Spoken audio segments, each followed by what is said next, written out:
Hi friends, ಇವತ್ತು ನಾನು 2 in 1 ರೆಸಿಪಿಯೊಂದಿಗೆ ಬಂದಿದ್ದೀನಿ. ಅನ್ನ ಒಂದು ಮಾಡಿದರೆ ಸಾಕು, ಸಾರು ತಾನಾಗೇ ರೆಡಿಯಾಗುತ್ತೆ.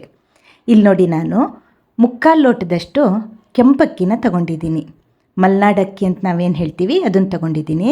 ನೀವು ಸೋನಾ ಮಸೂರಿಯಲ್ಲೂ ಇದನ್ನು ಮಾಡಬಹುದು, ಆದರೆ ಸೋನಾ ಮಸೂರಿ ಬಸ್ದಾಗ ಗಂಜಿ ಅಷ್ಟು ಚೆನ್ನಾಗಿ ಬರೋದಿಲ್ಲ.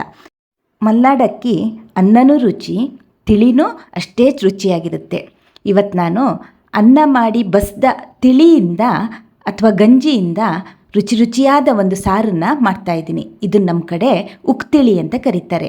ನೋಡಿ, 3/4 ಲೋಟ ಅಕ್ಕಿಗೆ ಒಂದು 4 ಲೋಟ ಆಗೋಷ್ಟು ನೀರನ್ನು ಕುದಿಯೋಕೆ ಇಟ್ಕೊಂಡಿದ್ದೆ. ನೀರು ಕುದ್ದ ಮೇಲೆ ಅಕ್ಕಿನ ಚೆನ್ನಾಗಿ ತೊಳೆದು ನೀರಿಗೆ ಹಾಕ್ತಾಯಿದ್ದೀನಿ. ಈಗ ಇದನ್ನು ನಾವು ಕುದಿಲಿಕ್ಕೆ ಬಿಡಬೇಕು. ಅಕ್ಕಿ ಚೆನ್ನಾಗಿ ಕುದ್ದು ಹದವಾಗಿ ಬೆಂದು ಅನ್ನ ಆಗುತ್ತೆ. ಈ ಅಕ್ಕಿ ತಿಳಿ ಬಗ್ಗೆ ನಮ್ಮ ಅಜ್ಜಿ ಒಂದು ಕತೆ ಹೇಳ್ತಾ ಇದ್ದರು. ಒಬ್ಬಳು ಮಲ್ತಾ ಇದ್ಲಂತೆ. ಅವಳು ತನ್ನ ಮಗಳಿಗೆ ಬರೀ ಅನ್ನದ ತಿಳಿನ ಕೊಡ್ತಾ ಇದ್ಲಂತೆ. ಅದೇ ತನ್ನ ಸ್ವಂತ ಮಗಳಿಗೆ ಅನ್ನಕ್ಕೆ ತುಪ್ಪ, ಮೊಸರು, ಹಾಲು ಹಾಕಿ ಒಳ್ಳೆ ಊಟ ಮಾಡಿಸ್ತಿದ್ಲಂತೆ.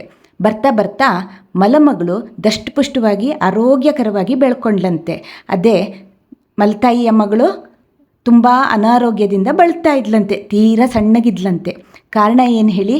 ಅನ್ನ ಬಸ್ದ ತಿಳಿ ಅಷ್ಟು ಸತ್ವಯುತವಾಗಿರುತ್ತೆ, ಅದರಲ್ಲಿ ಅಷ್ಟು ಪೋಷಕಾಂಶಗಳಿರ್ತವೆ.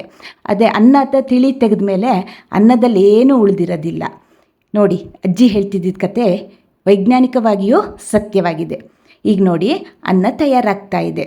ನಾನು ಹಿಂದಿನ ವಿಡಿಯೋದಲ್ಲಿ ನಿಮಗೊಂದು ಒಗಟು ಕೇಳಿದ್ದೆ. I am made by tiny wings, I am sweet and sticky too, who am I? ಹೌದು, ನಿಮ್ಮ ಉತ್ತರ ಸರಿ, ಹನಿ. ಜೇನುತುಪ್ಪನೇ ಇದರ ಉತ್ತರ. ಅನ್ನ ರೆಡಿಯಾಗಿದೆ, ಇದನ್ನು ಬಸ್ಕೊಳ್ಳೋಣ. ಇವತ್ತಿನ ಕ್ವೆಶ್ಚನ್ ಏನು ಅಂತ ಕಾಯ್ತಾ ಇದ್ದೀರಾ? ಕೊನೆಯ ತನಕ ವಿಡಿಯೋ ನೋಡಿ, ಅಲ್ಲಿ ನಿಮಗೆ ಇವತ್ತಿನ ಒಗಟನ್ನು ಕೇಳ್ತೀನಿ. ನೋಡಿ, ಅನ್ನದ ತಿಳಿನ ನಾನು ಬಸ್ದು ತೆಕ್ಕೊಂಡಿದ್ದೀನಿ. ಇದು ಸ್ವಲ್ಪ ತಣ್ಣಗಾದ ಮೇಲೆ ರುಚಿಗೆ ಎಷ್ಟು ಬೇಕೋ ಅಷ್ಟು ಉಪ್ಪನ್ನು ಹಾಕ್ಕೋತಾ ಇದ್ದೀನಿ. ಮೊದಲೆಲ್ಲ ನಮ್ಮ ಮನೇಲಿ ಮಧ್ಯಾಹ್ನ ಮಾಡಿದ ಅಡುಗೆ ಖಾಲಿ ಆಗಿಬಿಡ್ತು ಅಂದರೆ ರಾತ್ರಿಗೆ ಉಪ್ತಿಳಿ ಗ್ಯಾರಂಟಿ. ನೋಡಿ, ಈಗ ಒಂದು ಅರ್ಧ ಈರುಳ್ಳಿನ ಸಣ್ಣದಾಗಿ ಹೆಚ್ಚಿ ಹಾಕ್ತಾಯಿದ್ದೀನಿ. ಇಲ್ಲಿ ಈರುಳ್ಳಿ ಆಪ್ಷನಲ್, ಈರುಳ್ಳಿ ತಿಂದೇ ಇರೋರು ಸ್ಕಿಪ್ ಮಾಡ್ಬೋದು. ಈಗ 1 ಸ್ಪೂನಷ್ಟು ಕೊಬ್ಬರಿ ಎಣ್ಣೆನ ಚೆನ್ನಾಗಿ ಕಾಯಿಸ್ಕೊಂಡ್ಬಿಟ್ಟು ಒಗ್ಗರಣೆ ಕೊಡೋಣ. ಒಗ್ಗರಣೆಗೆ ಸಾಸಿವೆ, ಜೀರಿಗೆ, ಉದ್ದಿನಬೇಳೆ, ಹಾಗೆ ಸಂಡಿಗೆ ಮೆಣಸು ಅಥವಾ ಮಜ್ಜಿಗೆ ಮೆಣಸು ಅಂತ ಏನಿರುತ್ತೆ ಅದನ್ನು ಹಾಕ್ತಾಯಿದ್ದೀನಿ. ಸಂಡಿಗೆ ಮೆಣಸು ಇಲ್ಲ ನಿಮ್ಮಲ್ಲಿ ಅಂದರೆ ಒಣಮೆಣಸು ಹಾಕಿರೂ ನಡೆಯುತ್ತೆ. ಜೊತೆಲಿ ಒಂದು 4 ಕರಿಬೇವಿನ ಎಲೆನ ಹಾಕ್ಕೊಂಡ್ಬಿಟ್ಟು ಒಗ್ಗರಣೆ ತಯಾರು ಮಾಡ್ತಾಯಿದ್ದೀನಿ. ನೀವು ಬೇಕಾದರೆ ಹಸಿಮೆಣಸನ್ನು ಸಹ ಸಾರಿಗೆ ಹೆಚ್ಚು ಹಾಕ್ಕೋಬೋದು. ಈಗ ನೋಡಿ, ನಾನು 1 ಲೋಟದಷ್ಟು ಮಜ್ಜಿಗೆನ ಅಕ್ಕಿ ತಿಳಿಗೆ ಸೇರಿಸ್ತಾ ಇದ್ದೀನಿ. ಮಜ್ಜಿಗೆ ಸ್ವಲ್ಪ ದಪ್ಪ ಇರಲಿ, ತೀರಾ ಹುಳಿನೂ ಇರಬಾರ್ದು, ಹಾಗೆ ಸಪ್ಪೆನೂ ಇರಬಾರ್ದು. ಈಗ ರೆಡಿಯಾಗಿರ್ತಕ್ಕಂಥ ಒಗ್ಗರಣೆನ ಸಾರಿಗೆ ಹಾಕ್ಕೊಳ್ಳೋಣ.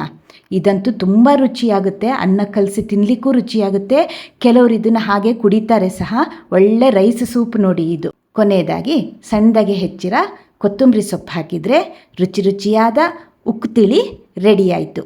ಇದನ್ನು ಅನ್ನಕ್ಕೆ ಕಲಸಿ ತಿಂದರೆ ಆಹಾ, ರುಚಿ ಅದ್ಭುತವಾಗಿರುತ್ತೆ. ಮಲೆನಾಡಲ್ಲಿ ಸಾಮಾನ್ಯವಾಗಿ ಎಲ್ಲರ ಮನೆಯಲ್ಲೂ ಮಾಡ್ತಕ್ಕಂತಹ ಒಂದು ಸಾರಿದು. ಇದಕ್ಕೆ ಕೆಲವರು ಬೆಳ್ಳುಳ್ಳಿ ಒಗ್ಗರಣೆನೂ ಕೊಡ್ತಾರೆ, ಹಾಗೆ ಮಜ್ಜಿಗೆ ಬದಲು ಲಿಂಬೆಹಣ್ಣನ್ನು ಹಾಕಿ ಸಹ ಮಾಡ್ತಾರೆ.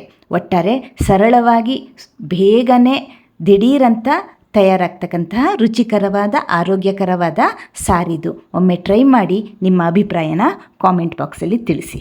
ಇವತ್ತಿನ ಒಗಟು ನೋಡಿ, ಬಂಗಾರ ಬಿಸಾಡ್ತೀವಿ, ಬೆಳ್ಳಿನ ನುಂಗ್ ಹಾಕ್ತೀವಿ, ಏನಿದು? ಉತ್ತರನ ಕಾಮೆಂಟ್ ಬಾಕ್ಸಲ್ಲಿ ಹಾಕ್ತಿರಲ್ಲ ವೀಕ್ಷಕರೇ. ಇದರ ಸರಿಯಾದ ಉತ್ತರ ನನ್ನ ಮುಂದಿನ ವಿಡಿಯೋದಲ್ಲಿ ನೋಡಿ. ಅಲ್ಲಿ ತನಕ ಬಾಯ್, ಥ್ಯಾಂಕ್ ಯು.